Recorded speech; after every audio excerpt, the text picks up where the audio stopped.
de distintas carreras de la Universidad Tecnológica, con lo cual, bueno, el tema que vamos a abordar nos une porque es justamente el mundo de lo laboral, ¿no?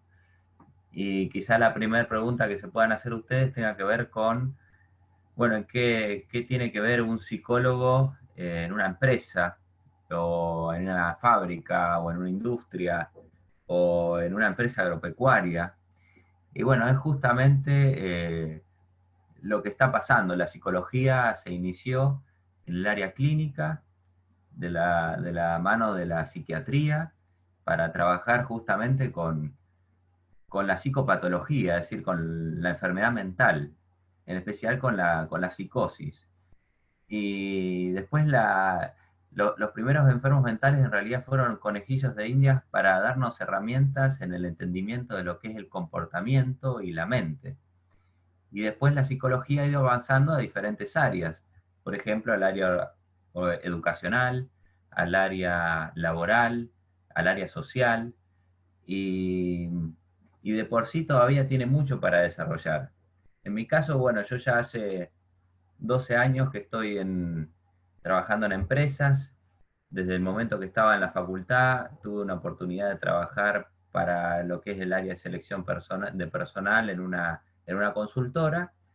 Y bueno, después cuando me recibí empecé a hacer también clínica, y hoy por hoy voy fusionando las herramientas de la clínica con el trabajo de psicólogo organizacional, de lo cual ahora les voy a contar un poco de lo que hago. Eh, ¿Qué hace el psicólogo organizacional o qué hace un psicólogo en una empresa, ¿no? La verdad es que cuando trabajamos estamos en relación con los demás y estamos poniendo toda nuestra personalidad en juego, por más de que tengamos un título o una especialidad. El trabajo no es solamente eso, sino lo que nos está pasando, las emociones, las expectativas, las frustraciones, y esa parte de la personalidad pasa a ser clave o fundamental para el logro de los objetivos. En ese trabajo, el psicólogo lo que va a hacer es generar un vínculo, una relación, una consultoría para colaborar en el desarrollo de tu personalidad para que alcances tus objetivos profesionales. Es decir, que va a ir acompañando y brindando herramientas para aquello que vaya más allá de lo técnico, o aquello que va más allá de lo estrictamente de responsabilidad de trabajo, necesites y colabore en tu crecimiento profesional. Así que bueno, eso es un poco una introducción de lo que hago, como para que me conozcan. Y ahora eh, voy a poner acá, voy a compartir pantalla. Armé un pequeño PowerPoint eh, para hablar del tema de hoy, ¿no?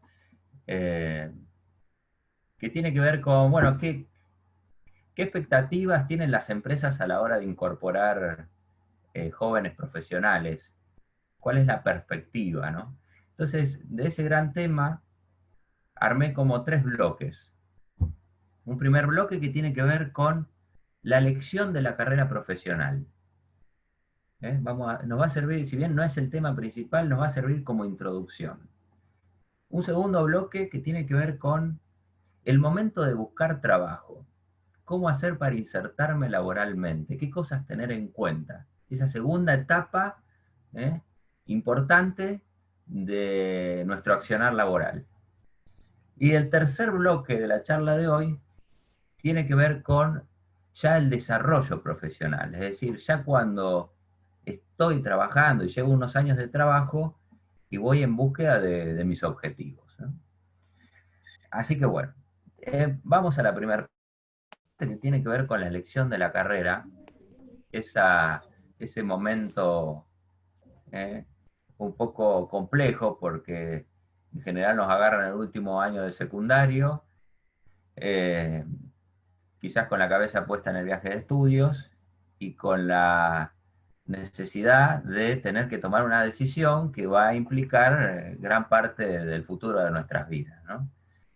En el cual va a estar influida por múltiples factores. las expectativas familiares, las creencias sociales, la necesidad económica, los modelos, quiero ser como, me gustaría estudiar esto porque tengo a mi papá que estudió esto, o tengo un tío que estudió otra cosa. Y la verdad es que la elección de la carrera profesional es un momento. Si bien nos define, porque cuando nosotros tenemos el título y nos vamos presentando en los trabajos, nos definimos por el título. Hoy cuando Noelia me presentó, me dijo, bueno, Martín es psicólogo, y ya en mi identidad aparece el título, ¿no? Soy ingeniero o soy licenciado en esta carrera, y es como que de alguna manera hace de carta de presentación del trabajo que voy a realizar después, ¿no?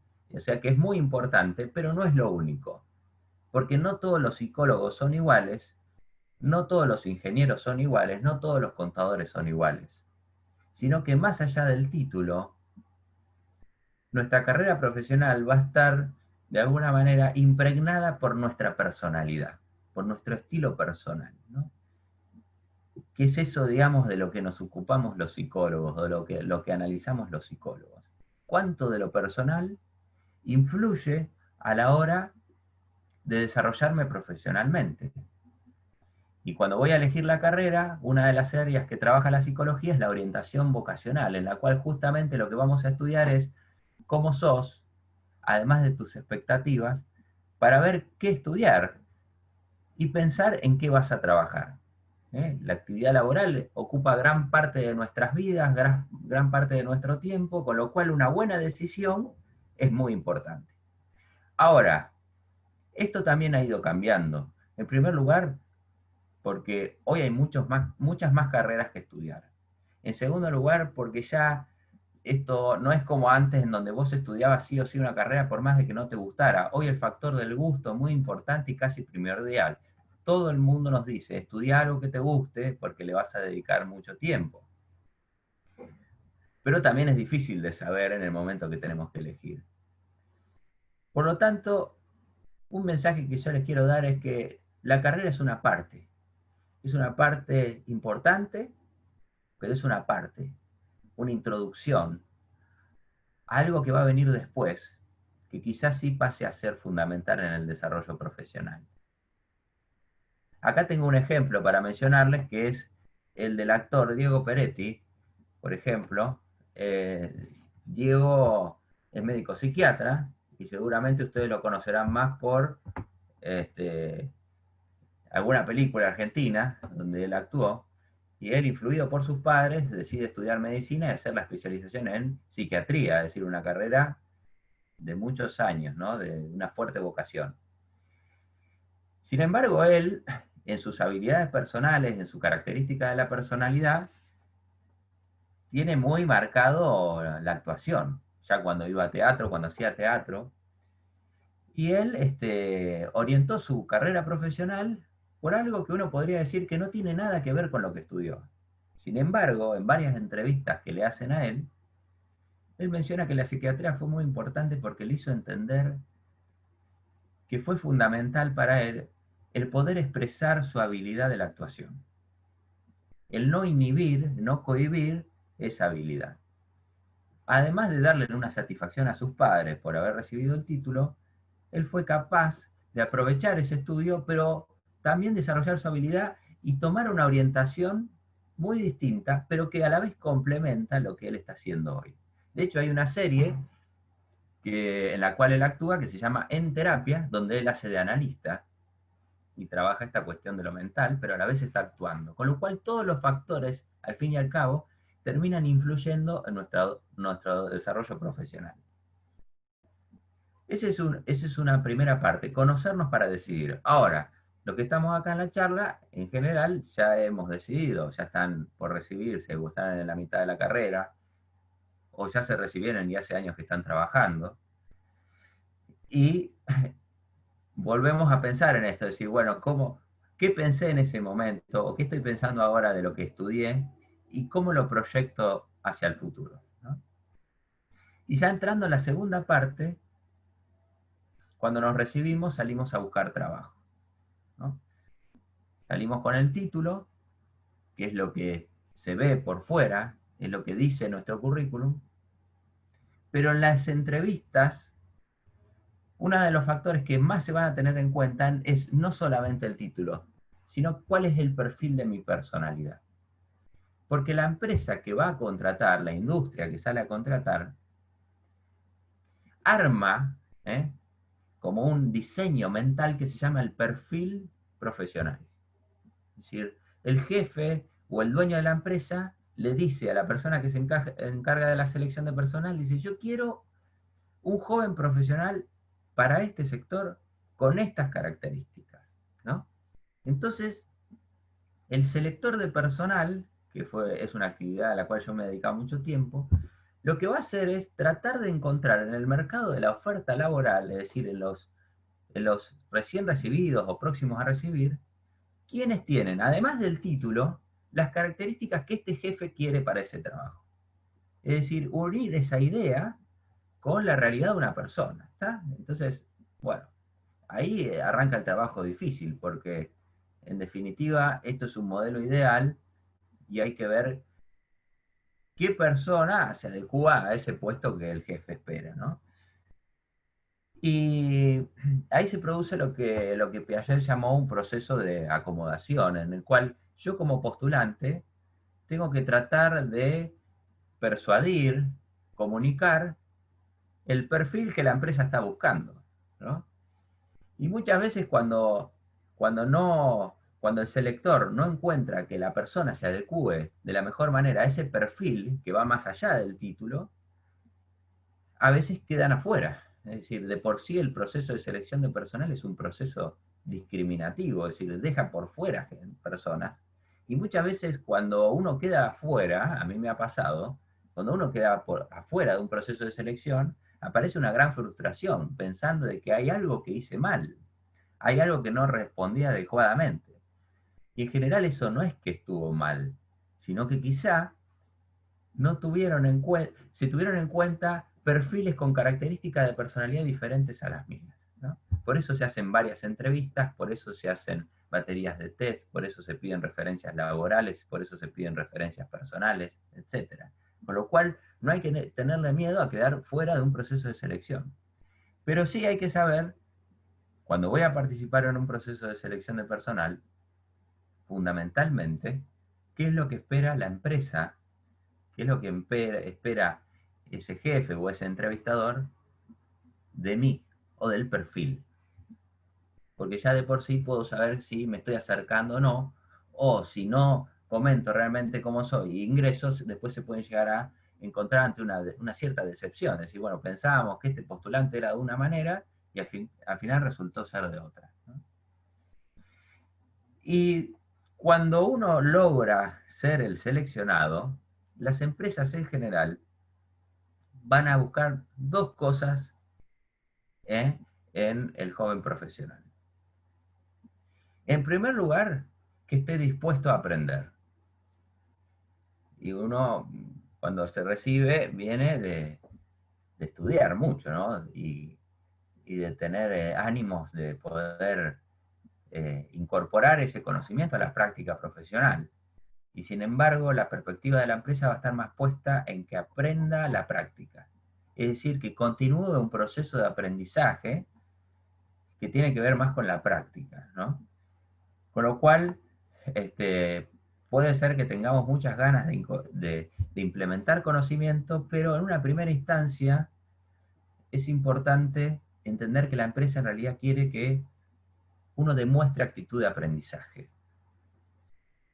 Una actitud de quiero aprender la tarea que me toca hacer, ¿no? Y para eso la empresa designa a los capacitadores, a quienes te van a enseñar lo que vos después tenés que ejercer en la organización. Muchas veces esa gente son personas que no tienen título universitario o que son idóneos y que son los primeros formadores de la parte técnica, de la cual es muy importante saber nutrirse de ellos, ¿no? Estar dispuesto al aprendizaje. Y en segundo lugar, lo que va a buscar la organización, y esto es muy importante, es la capacidad de la integración al grupo de trabajo. La capacidad de adaptarte a la cultura organizacional, a la generación de vínculos. Es decir, que seas bueno, pero además te lleves bien con la gente. Esas son dos características fundamentales para que la empresa pueda confiar y luego te empiece a dar una cierta autonomía. Entrar a una organización es un momento en el cual nos estamos conociendo, empleado, organización, organización, empleado. Y hay que lograr una buena asimilación y acomodación, decía Piaget, en donde voy adaptando mi cabeza a la cultura organizacional y la cultura organizacional de esa manera va aceptándome para poder ir dándome más confianza y más libertad, ¿no? Es una etapa bastante importante. Fíjense, actitud de aprendizaje y capacidad de adaptación al grupo son habilidades que tienen que ver con la personalidad, es decir, que tienen que ver con mi característica o mi forma de ser. Hay organizaciones que priorizan otras cosas, pero estas dos pasan a ser vitales. Recuerdo una anécdota de un jefe de mantenimiento de una planta industrial que había incorporado un joven profesional que venía con mucho ímpetu de poder accionar en la planta. El jefe lo veía como bueno que tenga iniciativa, pero también le decía que tenga el suficiente tiempo de aprender antes de decidir o de querer hacer tantas cosas, ¿no? Y en un momento dado, en esta fábrica, hubo un problema en una máquina que se ocupa de la parte de la ventilación, ¿no? De hacer aire filtrado. Ustedes que están por ahí en ingeniería pueden entenderlo mejor, ¿no? Y este chico propuso una manera de, de corregir esa falla que tenía su fundamento, digamos, técnico, pero que no era la manera en la cual la fábrica estaba acostumbrada a arreglarlo. Este jefe escuchó la propuesta, pero en ese caso, en vez de decirle, no, vamos a hacerlo como lo hacen los técnicos que conocen bien esta maquinaria, le dio lugar para que lo haga. Decir, bueno, está bien, vos tenés ganas, dale para adelante, ¿no? Y este chico llevó a cabo la acción que él pensaba, pero después no resultó. Es decir, la máquina terminó más rota de lo que estaba. Porque, bueno, había características que iban más allá de su concepto de reparación y que el técnico quizás no lo explicaba tanto, pero sabía que había que tener en cuenta otros factores, ¿no? Y el jefe después me contaba y me decía, bueno, si bien yo hubiese preferido hacerlo como lo veníamos haciendo, le quise dar lugar y le sirvió como aprendizaje para que en determinado momento pueda prestar atención a los que vienen trabajando, para nutrirse en esa primera etapa. Por supuesto, esta experiencia en él habrá quedado marcada para, bueno, aprender justamente, ¿no? Aprender haciendo. Y ahí arranca toda la etapa de formación. Aprender, conocer, entender la cultura, ver cuáles son las expectativas. Y en todo ese ciclo, en esa primera etapa, voy siendo como dócil al aprendizaje, sin perder mis características personales. Es Martín, decir, sí.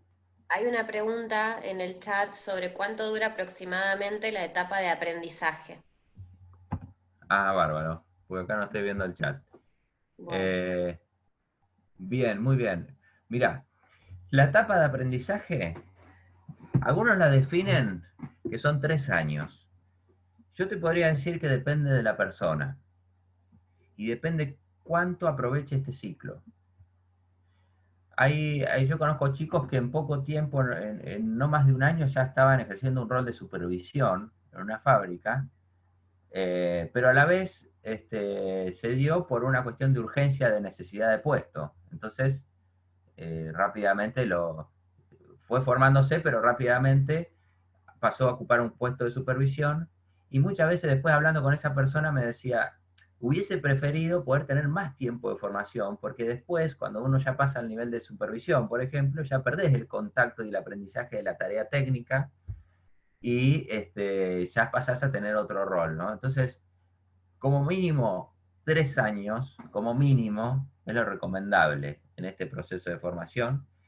y con una, con una planificación mínimamente armada, es decir, bueno, en qué se tiene que formar, por qué sectores tiene que pasar, cuáles son los conocimientos que tiene que tener cuando finalice. Después, la velocidad de aprendizaje va a depender de cada persona. Y eso es lo que va monitoreando y observando tanto el técnico, que es el capacitador, como el jefe del área, ¿no? Puede ser el técnico, puede ser un profesional. Quien te acompaña va viendo qué tan rápido vas incorporando el aprendizaje de esa labor, ¿no?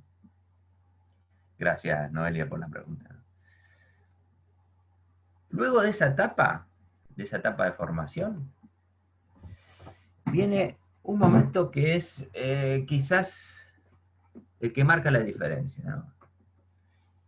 Es un momento en el cual la curva de crecimiento profesional, es decir, estudié, me recibí, conseguí trabajo, empecé a ganar un sueldo, me pusieron en un plan de jóvenes profesionales, empecé a conocer un montón de cosas que no conocía, bueno, bárbaro, fui para arriba, hasta me dieron un puesto determinado, y en determinado momento esa curva de crecimiento se empieza como a achatar, ¿no? Se empieza a mesetar.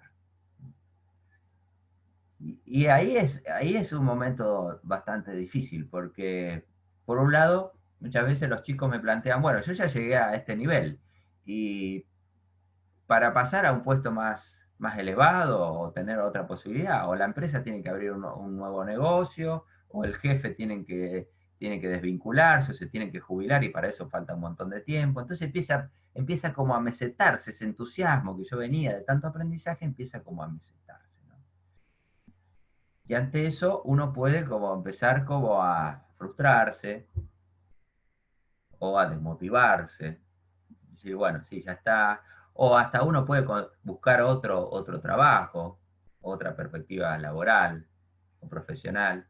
En general, este es el momento en el cual yo empiezo a trabajar como psicólogo con las personas. El momento anterior están muy entusiasmados, están con la zanahoria, entonces van detrás de ese estímulo de que estoy avanzando, y en cambio en este momento ya la estructura organizacional no me lo permite, el mercado a veces tampoco, porque no hay mucha oferta laboral, porque mejor malo conocido que bueno por conocer, y entonces empiezo como a decir, bueno, sí, esto ya lo manejo, ya lo hago, lo eh, lo estoy desarrollando ya hace un cierto tiempo, ya medio que lo manejo de taquito cuando hay algunos problemas, entonces como que empiezo a perder la motivación, no sé dónde poner la motivación, en términos psicológicos, no sé dónde poner bien la energía psíquica, ¿no? Eh, para seguir creciendo, ¿no? Y ahí es donde justamente ya llegamos al título, ya llegamos al puesto, y es donde tenemos que poner foco en nuestra habilidad, en nuestra capacidad potencial, ¿no? Hay un autor en psicología que habla mucho de esto, que es Elliot Jaques, que habla de nuestra capacidad potencial. La capacidad potencial, dice él, continúa durante toda nuestra vida, pero cada desafío pasa a ser aún mayor, ¿no? Y quizás este amesatamiento es un desafío difícil, porque ya no tengo el estimulante y tengo que ver dónde está el estímulo. Y en definitiva, ver si eso que yo proyecté cuando elegí una carrera se está cumpliendo, se está concretando o no, ¿no? Hay algunos catalizadores, digo yo, que son como efectos que movilizan para perder esa meseta. Primero es entender que el crecimiento profesional no necesariamente es crecimiento jerárquico en la organización, ya sea horizontal o vertical. No. El crecimiento profesional tiene que ver fundamentalmente con el aprendizaje a través de la experiencia y el crecimiento personal. Es decir, cuánto estoy aprovechando de las circunstancias que me tocan y cómo estoy en todo caso trabajando con esta meseta que me está tocando trabajar, ¿no? Y cómo la puedo volver a replantear, en definitiva. Y en todo caso, si en todo lo que estoy teniendo hoy en mi realidad no encuentro nada que me motive, que me lleve a aprender un poco más, quizás pueda haber algo más que no estoy viendo. ¿Sí? Tengo que parar, es decir, usar más la cabeza que el cuerpo por determinados momentos. Lo que dice en fútbol es decir, parar un poco la pelota y replantearme mi situación.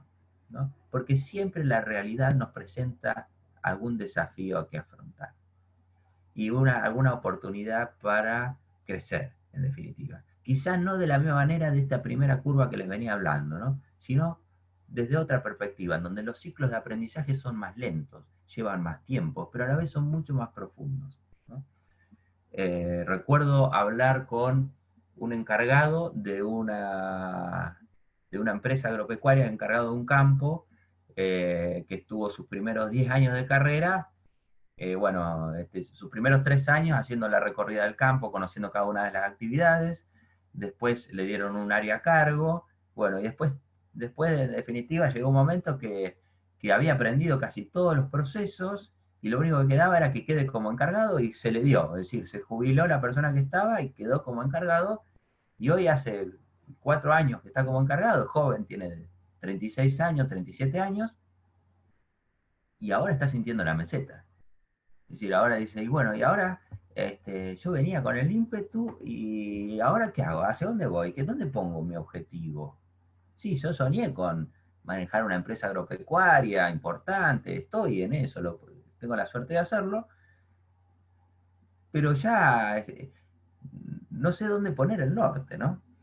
Y con él empezamos a trabajar aspectos que tengan que ver con qué más puede hacer un encargado de un campo en la función que le toca, que tenga que ver con su estilo y su personalidad, en qué sentido él puede crecer y llevar esas cosas como para ir dándole cada vez más calidad, más desarrollo a su equipo de trabajo, a la eficiencia de los procesos, es decir, a la tecnología, etcétera, ¿no?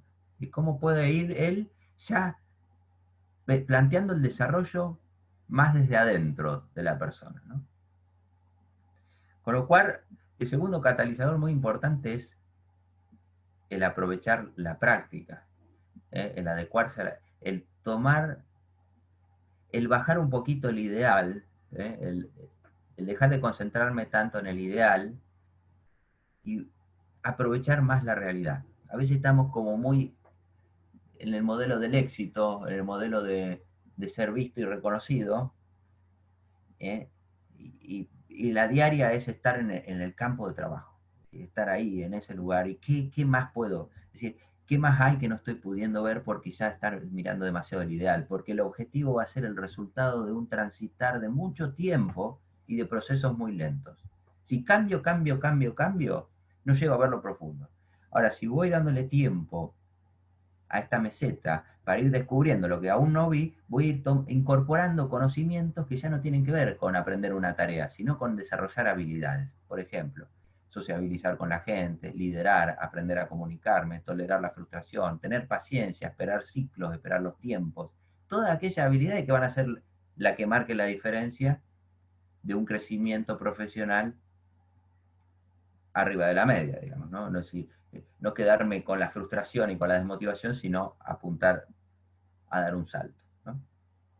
Otro caso, Martín, hay otra pregunta. sí, ¿Qué peso tiene el proceso de selección? ¿Qué peso tiene en el proceso de selección la falta de experiencia laboral? muy buena pregunta.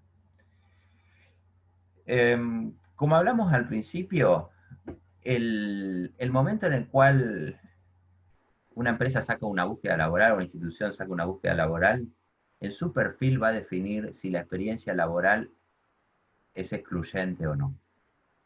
Hay puestos de trabajo en los cuales es necesario que una persona tenga un conocimiento previo, es decir, que haya pasado, que ya tenga un bagaje. En ese caso el peso es muy elevado, es decir, si no tenés experiencia, lo más probable es que no te contraten. Ahora, si estás en el momento de recibirte o te acabas de recibir, no va a ser tanto eso lo que determine el perfil, la selección, sino que va a ser si sos aquella persona que el jefe o la empresa espera en cuanto a la personalidad, más allá de que tengas el título. Y eso es lo que vas a tener que tener en cuenta a la hora de mostrarte en la entrevista.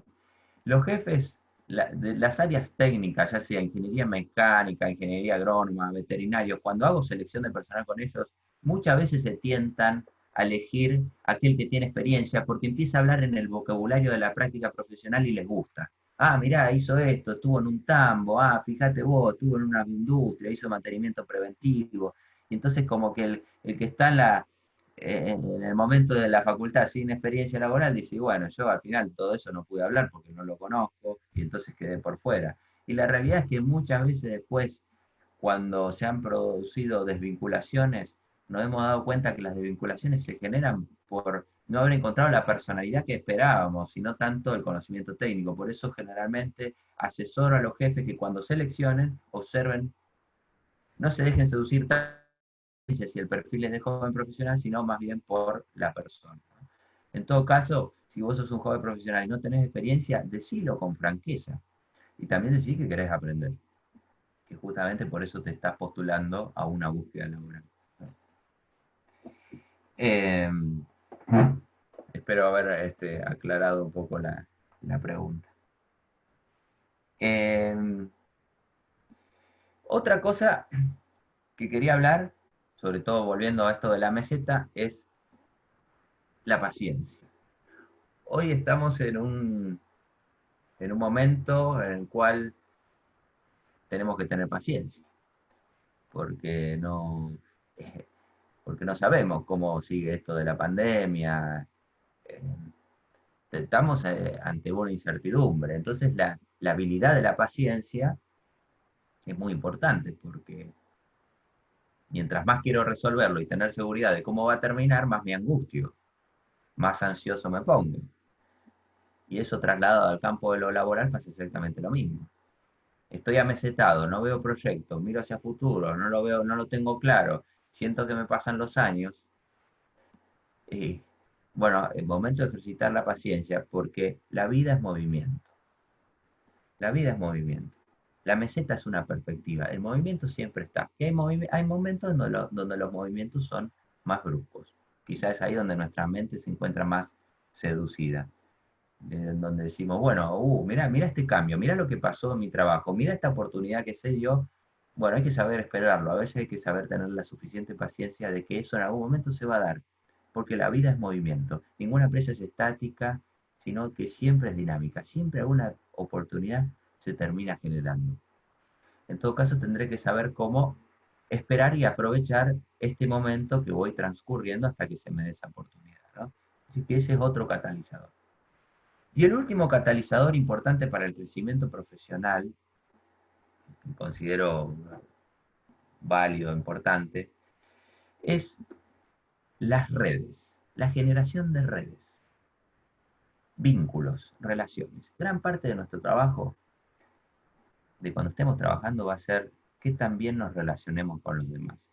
Eso implícitamente nos da una, ¿cómo decirlo?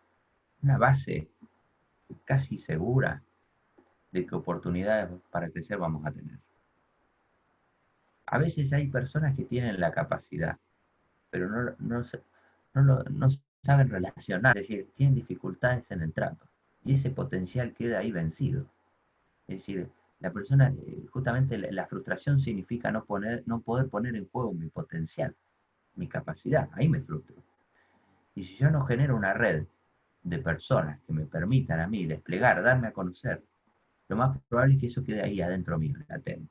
La generación de redes en la empresa en la que estoy, o si quiero conseguir otro trabajo, también es muy importante, es un catalizador fundamental para este momento de la meseta. Es decir, ¿cómo hago para llevarme bien, relacionarme bien? Ahí también entra el trabajo del psicólogo sistémico. ¿Cómo haces para en ese vínculo difícil aceitarlo hasta que aparezcan oportunidades?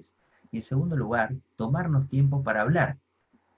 Nuestro trabajo no es solamente hacer la determinada tarea, sino que también compartir con el compañero, con el jefe, un momento de charla, porque en esos momentos en donde yo intercambio, mi mente se conecta con la mente del otro y aparecen oportunidades que si no hubiésemos conectado no aparecían. Yo estoy hablando ahora con ustedes, mi mente está trabajando para decirles lo que les digo, pero también ustedes están pensando. Cada uno debe estar pensando según este estímulo que yo les doy, factores internos de ustedes, experiencias, vivencias, pensamientos, etc. Y lo interesante sería intercambiarlo, Es decir, hacerlo como una actividad laboral. Che, intercambiemos visiones, a ver, de este problema que nos pasó el otro día. O podemos hablar del crecimiento profesional, intercambiemos visiones. Y cuando yo voy haciendo esta red de intercambio, empiezan a aparecer cosas. Entonces estoy en la meseta, pero de repente empiezo a hablar con alguien y digo, yo me siento en una meseta. No sé cómo me ves vos. ¿Por qué no empezamos a intercambiar? Y ahí aparecen las oportunidades.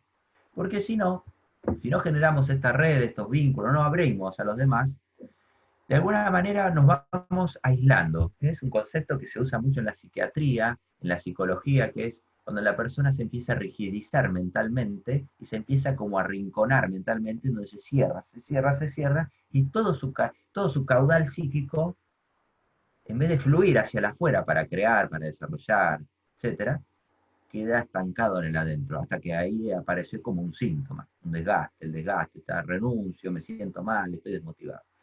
Si pasa eso, empezar a generar vínculos, empezar a abrir, buscar la manera de ir armando toda esta red de contacto, esta red de relaciones eh, para seguir creciendo, seguir evolucionando en el camino profesional. Bueno, espero no haberlos aburrido. Por último, lo que les quiero decir es, bueno, en todo esto que les conté, mi trabajo como psicólogo y lo que viene de lo que va hacia el futuro de la psicología laboral es que tengas una red íntima, exclusiva, de confianza, para que todo esto que te va pasando en este camino lo hables con alguien. Ese es el gran aporte que hace el psicólogo en la empresa o en la organización. En mi caso yo trabajo con industrias y con con empresas agropecuarias, pero bueno, también lo hablo con mis pacientes, ¿no? Es decir, todo esto que nos va pasando en la medida del trabajo, las expectativas que tengo por conseguir un trabajo, las expectativas que tengo por que me efectivicen, las expectativas por tener un puesto, las expectativas por salir de la meseta.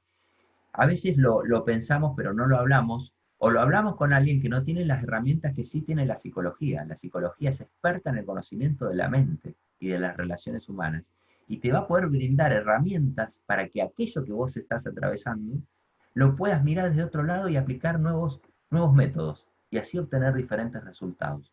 Entonces a veces estás en el mismo puesto y pasás muchos años en el mismo puesto, pero creciste muchísimo. Ese es el trabajo que hace la psicología y que considero todavía tiene mucho por aportar.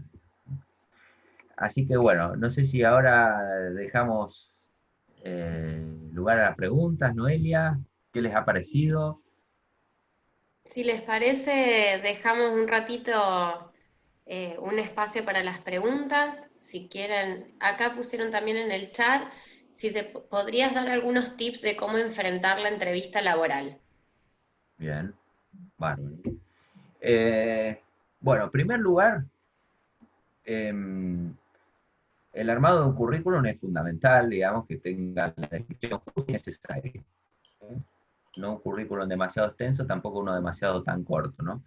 Pero armarte un currículum. Después, cuando salgas a buscar en los portales web, en los anuncios, observa muy bien el perfil, la descripción que hacen del perfil laboral, y en segundo lugar, la empresa, para entender qué es lo que están buscando, ¿no? Una vez conocido eso, bueno, están buscando esto que yo puedo cumplir con esos requisitos. Y además una empresa que tiene tal cultura, tal filosofía, a la cual a mí me gustaría participar, me voy a presentar a la entrevista. Es decir, tengo un conocimiento previo.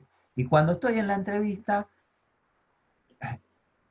en algún momento del proceso de selección se muestra la hilacha, con lo cual, si vos querés ocultar alguna cosa, de alguna manera va a salir. O en el psicotécnico, o en una referencia laboral, con lo cual, mientras más franco te muestres, cuáles son tus expectativas, cuáles son tus herramientas, cuáles han sido tus experiencias, por qué estudiaste, y lo digas de manera franca, el receptor, que sería la persona encargada de selección, lo va a tomar, se va a dar cuenta rápidamente de tu franqueza.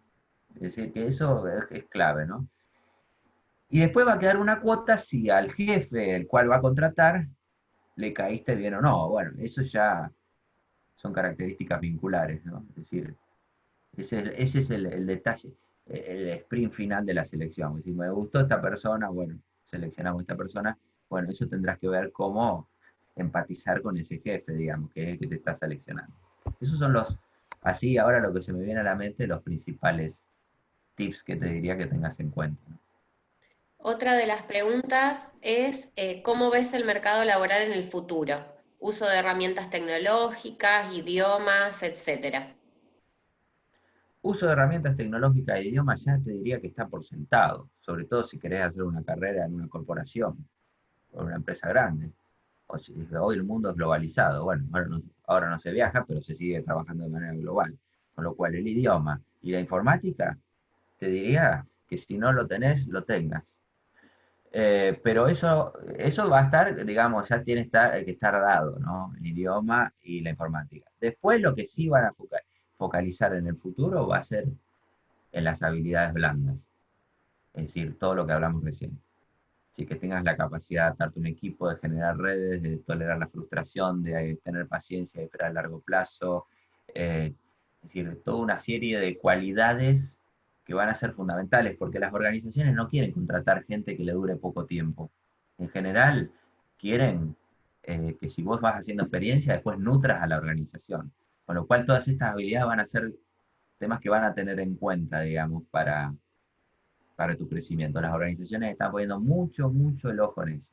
Hay casos que tengo que son muy buenos técnicamente, pero les falta la habilidad de la comunicación o de la interacción. Y quedan limitados en el crecimiento. En las organizaciones le están dando lugares a otras personas. Por eso, guarda con las habilidades blandas. Encontrá tu estilo y tu manera para darle curso a esto. No es solo lo técnico el trabajo. Esa es mía, en realidad. Bueno, Eh, Hay también toda una generación, digamos, que ya esto cambió en un, no sé, yo tengo por ejemplo a mi papá que él se jubiló en el lugar en el que trabajó durante 30 años. O sea, él arrancó ahí a trabajar a los 20 y pico y se jubiló ahí, trabajó en el mismo lugar 30 años. Y hoy en día ya eso, o sea, no está sucediendo tanto y las generaciones, digamos, más cercanas cambian de trabajo. Creo que hay un promedio en 3 años, 5 años y ya buscan otra cosa.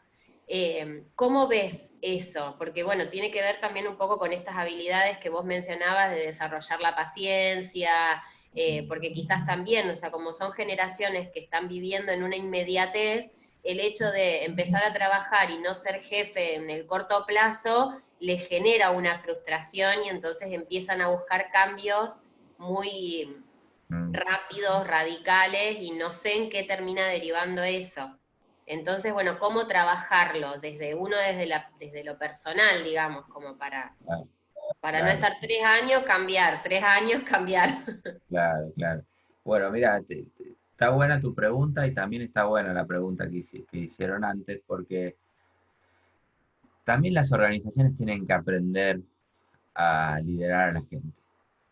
Es decir, la sociedad cambió y, y ya, digamos, el profesional eh, no se destaca por obedecer, sino que el profesional lo que quiere, lo que le motiva es poder aportar a una organización.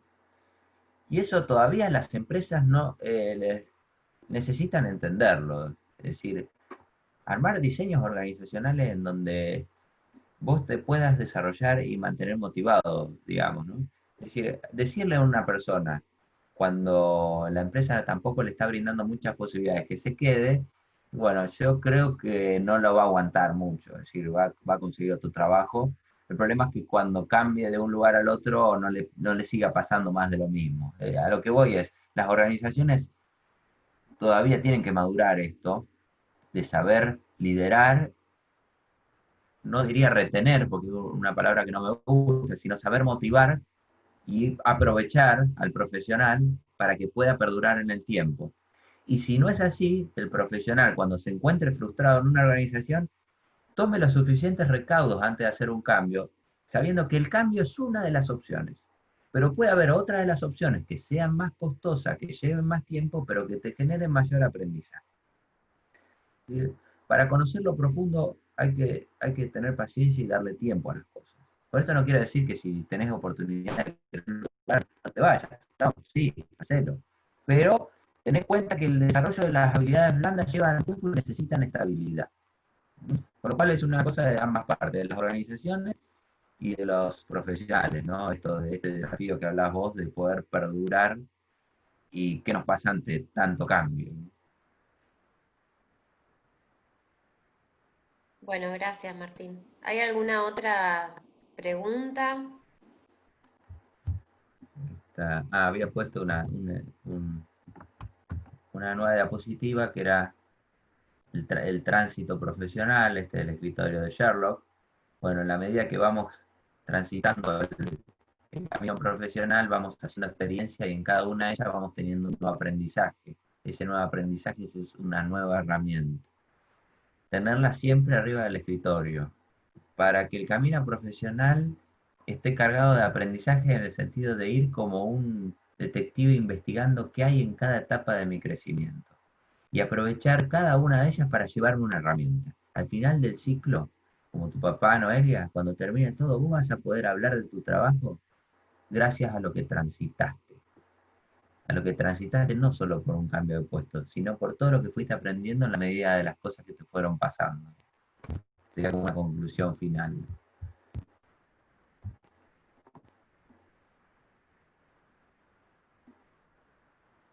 Acá también hay otra de las preguntas, que es cuáles son los pros y contras de trabajar en otro país. Bueno, esa oportunidad, yo en realidad trabajo en Uruguay, que bueno, es un país bastante cercano, y la verdad que es muy enriquecedor porque es una cultura diferente, eh, uno, uno tiene como otra apertura mental, puede conocer otra cultura. No tuve la oportunidad todavía de poder hacer algo en el exterior, pero creo que es eh, sumamente interesante poder hacer en algún momento una experiencia afuera, ya sea para estudiar o para trabajar. Por supuesto que a veces el problema de esto es, o sea, la contra sería que por ahí si ya arrancaste un curso de crecimiento profesional en alguna organización y te querés ir al exterior, te lo puede cortar, ¿no? Bueno, es algo que hay que decidir en definitiva. Pero si la oportunidad está, yo creo que hoy casi todos los jóvenes estamos tentados en poder ir y hacer una experiencia en afuera, ¿no? Nos abre un poco la cabeza eso, ¿no? Además de desarrollar conocimiento, idioma, etcétera. Bueno, hay otra pregunta, ¿qué cambios introdujo la pandemia en las modalidades de trabajo en el mercado laboral? Bueno, uno de los cambios fundamentales que yo veo es que ha modificado por completo el monitoreo de las personas. Es decir, que los jefes trabajaban sobre todo en lo que es el teletrabajo, ¿no? Estamos hablando de personas que están trabajando desde su casa, que no están en el mismo lugar, porque cuando van, que sean fábricas o campos, teniendo una dinámica relativamente similar, nada más que con las medidas de prevención. Pero cuando aparece el tema del teletrabajo, el jefe ya no tiene a la persona enfrente como para controlarla, entre comillas, sino que la persona está trabajando desde su casa, en principio. Con lo cual la confianza con el empleado es muy importante y después la gestión por resultados, es decir, bueno, a ver cuáles fueron los resultados de trabajo y se trabaja, en muchos casos, esta presión que se suprime por el teletrabajo permite a las personas desarrollar su trabajo de manera mucho más efectiva, ¿no? Por ahí también hay complicaciones en términos de sistema, de facilidades que uno tiene en el lugar de trabajo, que ahora al estar en la casa, procesos que se interrumpen, ¿no? Pero en cuanto al desarrollo de la confianza y de la libertad es muy importante. Y después también es muy importante el hecho de que a pesar de estar distantes, mantenernos unidos. Es decir, generar reuniones, buscar la manera de que el teletrabajo no nos aísle, sino nos mantenga en contacto. Esto pasa mucho en empresas de informática que suelen hacer acciones de integración porque trabajan mucho desde su casa, trabajaban antes de la pandemia y trabajo en tal empresa, pero no conozco a nadie de la empresa, no me integro a un grupo, es decir, entonces se generan estas acciones de integración. Hoy día es importante buscar la manera de que estamos lejos, pero estemos cerca. Bueno, otra de las preguntas es ¿qué sucede con las personas que empezamos a estudiar de más grandes, más grandes entre comillas, tenemos más complicaciones para ser seleccionados? Eh, Mira, es relativo eso. Eh, En general, el perfil de joven profesional suele ser, en primera instancia, suele buscar gente joven, sí, es verdad. Y luego te puede presentar dificultades el hecho de tener más edad. Sin embargo, yo no, te diría que no es excluyente. Sí, hay que saber poder transmitirle en la búsqueda laboral al seleccionador eh, qué te aportó a vos, por qué estudiaste de grande y qué traes que no trae un joven profesional. Porque saber elegir una carrera grande tiene toda una significación en uno, ¿no? Que bueno, cambié de carrera, me puse el foco en esto. De hecho, yo en mi caso había empezado a estudiar ciencias económicas y después pasé a psicología, y eso habla mucho de mí. Eso hay que saber transmitirlo, porque puede ser un factor muy bueno para la selección. Por lo cual yo lo tomaría como un foco positivo, aunque a veces los perfiles de jóvenes profesionales o las empresas suelen buscar gente más joven.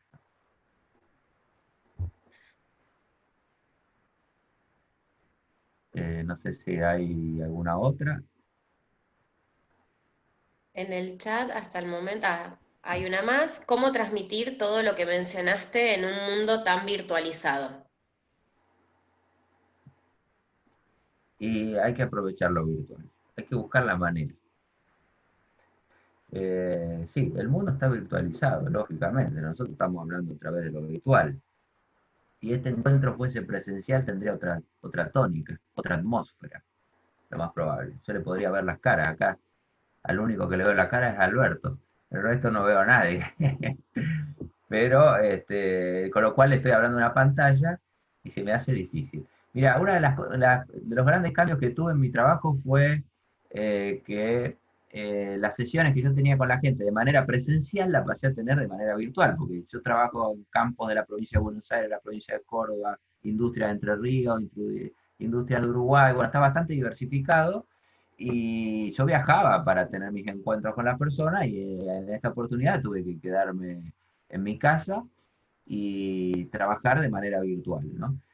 Y si bien no es lo mejor, el trabajo se puede hacer. Es decir, hay momentos donde uno pierde la noción de que está a través de una pantalla y, y bueno, y está en contacto, de alguna manera ahí lo que para los psicólogos ese es el rapport, ¿no? Es decir, la empatía, el estar en contacto y entendiendo lo que le pasa al otro. Es difícil, creo que la tecnología seguirá avanzando en este sentido, pero tenemos que buscar la manera, porque lo virtual ya está, no va a dejar de estar, va a seguir estando cada vez más presente.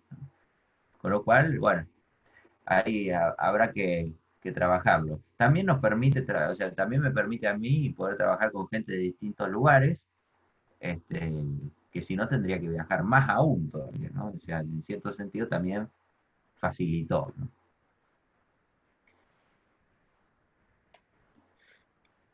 No sé si hay alguna otra. Por eh, ahora, ninguna más. bueno, Así que bueno, tal como hay algunos, bueno, Alberto es uno de los que nos viene acompañando desde la primer charla. Así Alberto. que, así que bueno, muchísimas gracias nuevamente a todas las personas que se estuvieron sumando. Este ciclo de charlas está organizado por la Universidad Tecnológica Nacional, Facultad Regional Rafaela. La idea de todo este ciclo de charlas es justamente durante la pandemia y bueno, no sabemos justamente cuándo va a terminar, poder seguir brindando herramientas para sobrellevar esta situación y para poder adaptarnos de la mejor manera posible y salir y enfrentar nuestro día a día con herramientas justamente para insertarnos en el mundo laboral, poder desempeñarnos también en nuestras casas, en los roles que a cada uno le va tocando, porque justamente cada uno no tiene un solo rol, sino que varios durante el día. Así que la idea de este ciclo de charlas es eso, seguir brindando herramientas a la comunidad. Queda una charla más que va a ser el miércoles que viene, también a las 18:30, de la mano de Juan Manuel Romano.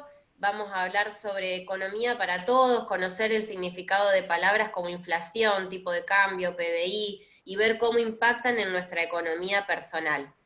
Así que nuevamente muchísimas gracias por seguir acompañándonos. Bueno, también está el director de la carrera de la licenciatura en Administración Rural, Alejandro Negreira, que se conectó también, así que Diego Salgado, que también forma parte de la universidad. Así que bueno, muchísimas gracias a todos, Martín Chiani, que es una de las personas que nos estuvo ayudando a organizar este ciclo de charlas.